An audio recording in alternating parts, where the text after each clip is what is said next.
No plan survives first contact with the enemy. Back on Earth, that horribly butchered version of a quote was repeated over and over again. The idea that you cannot plan for what anyone not under your command would do in any given situation with any kind of certainty was a necessary lecture in precaution after all. Keeping that in mind, James had of course been prepared for the possibility that everything he had laid out neatly in his mind would go off the rails really fast. It even went so far that, as he kept walking down hall after hall, it felt to him like something was wrong, when he kept hearing the footsteps of his pursuer follow after him loyally, just as planned. He tried his best not to let it show that he noticed, of course, even while concentrating not only on the sounds behind, but also on the way in front of him. Luckily, while he may not have been a great actor, his lineage meant that he was standing on the shoulders of giants. Humans, after all, had a whole history of intrigue and deception to look back on. So, being used to having to sneak something past other humans, playing bait for someone from space, all in all, shouldn't be too hard. Though he had to admit he was still amazed at some of their capabilities. All the while they were following him, they managed to stay completely out of his line of sight. Whenever he turned or looked around, he could, at the most, see some stray part of their body stick out from behind another crew member, or whatever else they managed to hide behind at the moment. No wonder he was never able to catch them. It made him wonder if this was a learned skill they had gained through a lot of training, or if it somehow came from a natural ability they had. Most likely it was a combination of both. The urge to interrogate them not only on their goals and their orders, but also on their abilities and training came up within him, and he now had to fight his own curiosity, forcing himself not to look back every few steps to further study the unseen entity. While ducking under the big shear of one of his crewmates, he also reminded himself to slow down. He had to control his speed, not just to make his little stroll seem as leisurely as possible, but also to give his accomplices, who had a harder time getting around the ship quickly than him, time to get into positions. In the same thought, he also hoped that his hidden acquaintance wouldn't start to wonder why he was almost going in circles, taking the extremely scenic route back to his laboratory. Yet he apparently needn't have worried. After minutes on end of weaving and sneaking through halls full of unknowing crewmates, none of whom even suspecting that they were currently being used as an asset in the ship's largest game of cat and mouse, James was all but sure that he was, in fact, not the mouse in this scenario. And for the mouse, the trap was about to snap. It was about time for him to pass the torch, as, locked together in their little dance, the two of them now entered the research area. Researching his laboratory in no time at all, he opened the door and entered without looking back. Now for the hardest part of the entire plan, playing the waiting game. But as the door closed with his typical loud mechanical sound behind him, the first thing he hadn't accounted for happened. Curie wasn't there. The photometer they had taken apart laid, still in its individual parts but discarded on the workspace, right next to the equally abandoned tools they had been using. Where could they have gone off to? It was minor, very minor. It basically didn't affect the plan at all. Yet somehow it made him uneasy, especially since he could do nothing about it now. He looked up to the computer screen on the wall for a moment, and with it to the camera he was suspecting to either watch him right now or start watching him very soon. Either way, he couldn't afford to look suspicious now. As the option of chatting with Curie to pass time was out now, he had to keep himself occupied, so he grabbed his laptop and opened a digital modelling software. Might as well be productive in the meantime, he thought. As he tended to do in stressful situations, time slowed down to a crawl. He wasn't nearly concentrated enough and kept having to redo entire work steps because he didn't correctly input commands or suddenly forgot what he was even trying to do at that moment. Still, he got about done running 3 of his simulations before something finally happened. Something hit his door in a single, loud bang. Keeping his excitement at bay as to not alert anyone who may or may not be watching, he uses the answer the signal without even looking up from his screen with a loud, "Come in." Of course, nobody came in. Nobody answered either. It was perfectly quiet in the room, apart from the fan of his laptop, which still quietly hummed on his lap. "Come in," he repeated his charade, this time looking up towards the door. When once more only silence followed, he feigned annoyance, shook his head, and put his computer to the side while getting up and moving towards the door. The door opened by his order before he had reached it, so he could walk straight out of his lab into the hall before it. He looked left and right, as if he was trying to find whoever had just disturbed his work. He immediately saw what he was looking for, but he still wanted to give his performance a few more seconds, as the door behind him was still wide open. "Hello?" he called out as his closing act, while the door behind him shut loudly. From now on, he had to be quick. It wouldn't be too long until they realized he wasn't just standing in front of his door the entire time. With fast steps, he booked it down the left side of the corridor, where, at the next corner, Chris was already waiting for him, seemingly casually trotting down the way towards their own laboratory. They passed each other only for a split second, but it was enough. 3 hand movements. 390 is all that Quist needed to convey to him. James just about managed to give them a quick thumbs up, right before speeding past them, off in the direction of the living area. It wasn't easy getting there as quickly as he wanted, though, because there was a damn near herd of crew members up and about at the moment. He weighed his options.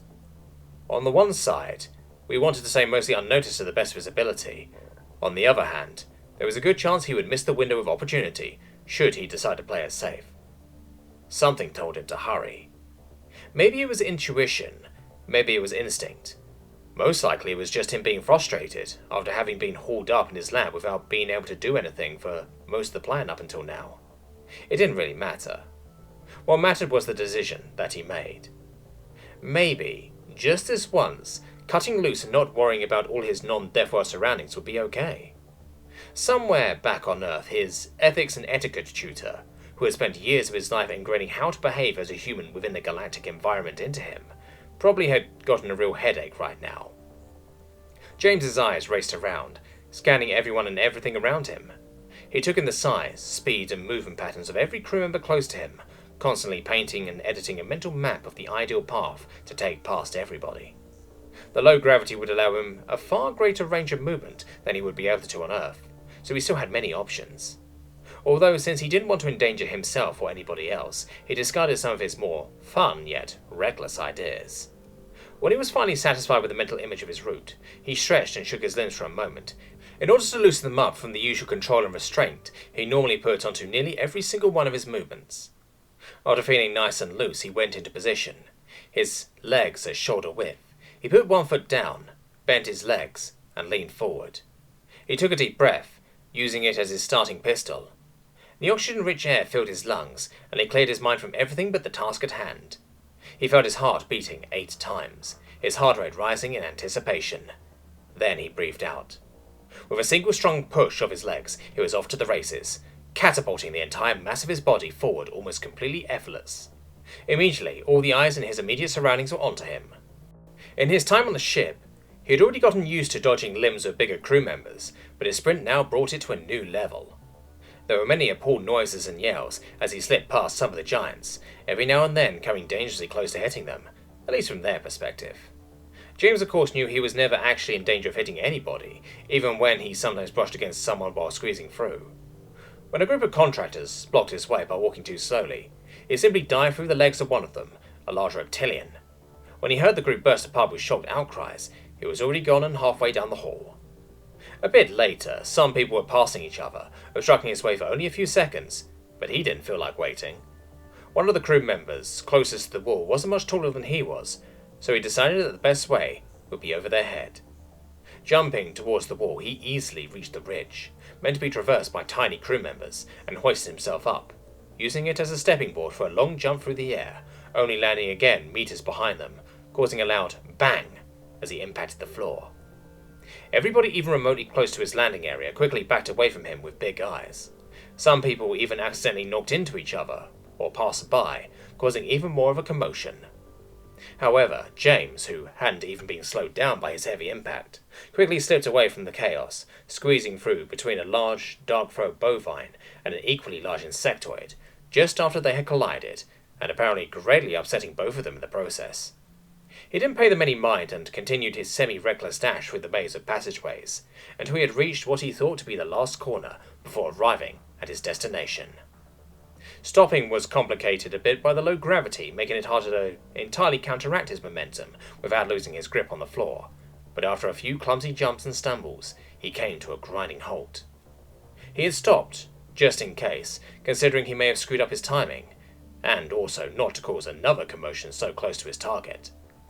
Acting as if he hadn't just raced here like a madman, he casually walked around the corner into the row of cabin doors that were housed in this part of the living area.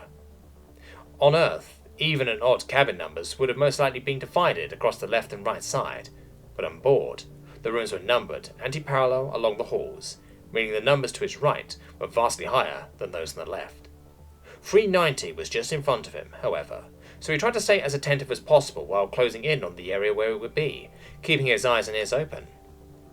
Even though he had already laid out his approach in his mind, doubt did start to creep in more and more the closer he got to the door. The plan for now was easy. He just had to knock. When they opened up, he would finally know the face of his favourite stalker, and could work out what next to do from there. Then he would just have to say that he mixed up some room numbers and leave again. A piece of cake. Of course, to his ears, just like to those of everyone who grew up on Earth, that sounded like an awful plan. And it kind of was. But he wasn't on Earth. It will work. That was his mantra, as he stepped up to the closed door, but he still hesitated as he raised his hand. This was ridiculous. A sudden sound from inside of the room furthered his anxiety. It was a voice. Someone was sounding very unhappy. Even though he had already made the experience himself, he was once again surprised how little sounds these giants' door actually blocked. Bringing his ear closer to the door, he could even kind of make out the words being said. Would it be in poor taste to eavesdrop on his stalker, or could you chalk that up to karmic justice? There was probably an argument for both sides, but on the other hand, who would be judging him but himself? He had let his hand sink back down, and instead leaned into the doorway, excited that he would be the fly on the wall this time. "And what do you want me to do about this?" The voice came out of the room, very quiet and very muffled, but just clear enough to understand. The constantly slightly changing volume and the agitated pitch, combined with the soft sounds of footsteps, made for an image of someone pacing the floor while talking. They got quiet for a moment, presumably listening to someone unheard, answering their question. Sadly, the other party was too quiet to be heard from James's position, if they were audible at all. Therefore, he could only rely on one side of the conversation to try and piece together what it was they were arguing about. "That is not how this works, and you know it," the unhappy voice exclaimed at their interlocutor, after having apparently gotten an unsatisfactory answer to their inquiry. "Just because it was his lab doesn't mean this suddenly becomes my responsibility." His lab, huh? James thought to himself. Now who could that be? Another moment of silence indicated another reply from the unseen contributor. "I don't know, just tell security or something." The voice then rang out once more, going quickly up and down in volume as the frequency of the pacing of his user rose. The next response seemed to be longer, since the silence lasted for quite a while. James did have to admit he was almost disappointed that they weren't talking about him specifically. After all, he was the guy they had been stalking for a month now. They could at least have the courtesy to satisfy his curiosity. "That's not my problem." The voice came forth once more, slowly getting closer and closer to actually yelling at whoever was bothering them. "My task is the freak, and only the freak. I don't care about his coterie." Now that wasn't very nice, James thought, somewhat more amused than insulted at being called a freak of all things, considering the colourful mix of people on board. He also wondered who exactly was considered to be part of his coterie. He leaned in ever so slightly closer, as he felt things getting really interesting. "Listen, my job is already hard enough as it is. The guy's behaving like the galaxy's deadliest toddler, running around without rhyme or reason at all times of the day and making me chase after him." The beratement of the voice continued. Apparently they were interrupted at that point, because after having presumably paused for breath for a second, they stopped with an annoyed sound instead of continuing their tirade. And obviously they weren't too happy about that, because after the moment of silence during which they had listened to whatever was so important that it couldn't have waited until they were finished, their tone had changed from kind of upset to full-on infuriated. "And what if they do? They could blow the thing all over again for all I care. That still doesn't," they yelled out. However, their wrath wasn't built to last, as from one moment to another, like someone had flipped a switch, their entire infliction changed, as they, now with a comparatively meek tone, said a sentence that nobody ever wanted to say. "What do you mean, uh-oh?" A moment of silence followed, after which they instantly kicked into gear and came towards the door, wildly ranting about something that James couldn't concentrate on. He had only enough time to take a step back and raise his hand to a pretend knock as the door loudly burst out in front of him. The occupant's eyes widened considerably, as they not only had to abruptly stop in order to not run into him, but presumably also realised who they had almost just run into. James put on his best surprised, shocked expression as he, too, took a step back.